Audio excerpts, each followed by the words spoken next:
Selamlar, Ali ben, Tuna Katamaran'dan. Şu an Tuna Katamaran'ın Discovery 40 modelindeyiz. Bugün sizlere Discovery 40 modelini tanıtacağım. Tuna Katamaran'ın Discovery 40 modeli, bu yıl lansmanı gerçekleştiren modeli, fuarda çok büyük ilgi görüyor. Teknemiz 12,5 metre uzunluğuna ve 4,5 metre enine sahip.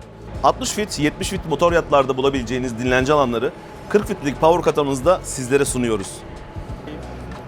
Discovery 40 modelimizde güneş panelleri için tasarlamış olduğumuz bu alanı isterseniz dinlence alanı, isterseniz Flower Beach olarak da sizlere sunabiliyoruz.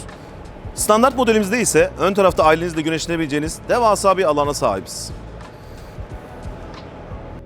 Discovery 40 modelimizde salonumuz evinizden benzersiz tasarlandı. Kullanılan tüm malzemeler premium. Duvarlarımız ve tavanlarımız lake. Dilerseniz salonda değişiklikler yapabiliyoruz. Masamızı değiştirebiliyoruz. Koltukları değiştirebiliyoruz.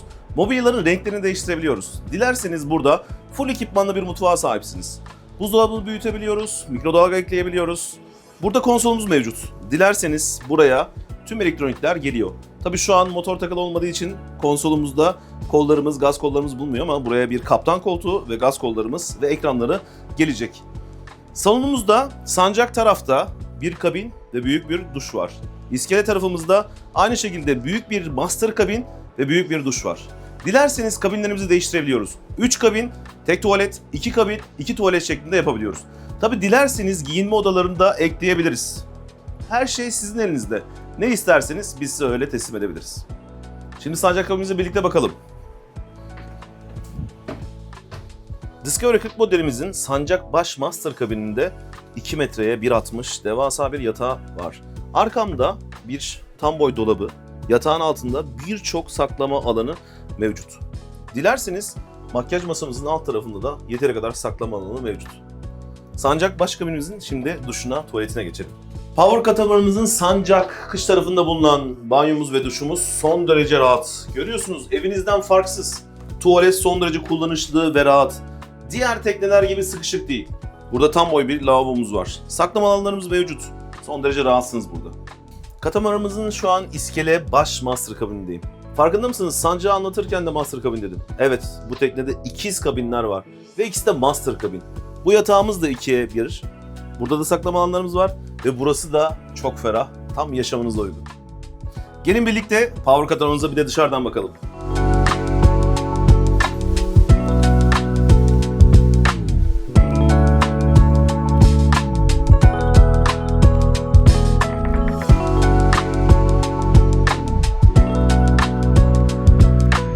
Tuna Katamaran 2005 yılından bu yana power katamaranlar üretiyor.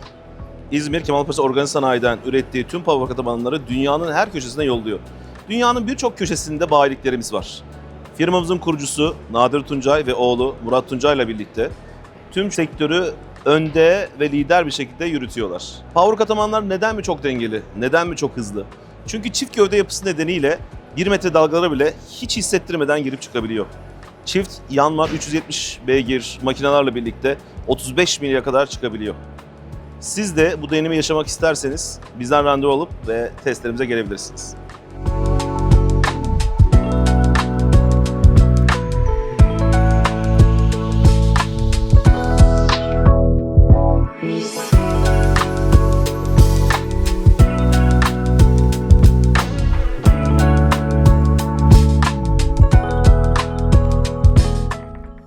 İlk teknemiz Evet. Tuna Katamaran, Discovery 40'ımız hayırlı olsun. Çok teşekkür Mutlu, ederiz. Mesut, neşeli günlerde Çok teşekkür kullanmak ederiz. dileğiyle. Furkan Hayırlı uğurlu Bey, olsun. Çok teşekkür ederiz. Kornaya kim basıyor? Furkan Bey basıyor. Furkan Bey, kornamız burada. Hayırlı uğurlu olsun. Arkadaşlar bir alkış alalım. Bir alkış alalım. Kesmeyelim. Efendim Discovery 40'ımız, Tuna Katamaran Discovery 40 teknemiz size, ailenize hayırlı olsun.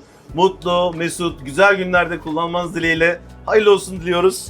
Çok teşekkür ediyoruz. Murat bizi bilgilendirmesi sayesinde bizi denizci yaptı. Bu kadar korkan bir insanı bile yaptıysan helal olsun. Çok teşekkür ederiz. O zaman korna sizin. Hadi Lütfen bunu bakalım herkese Feroz. duyuralım. Hadi. Bas sürekli, tamam mı? Basabilirsin, bas.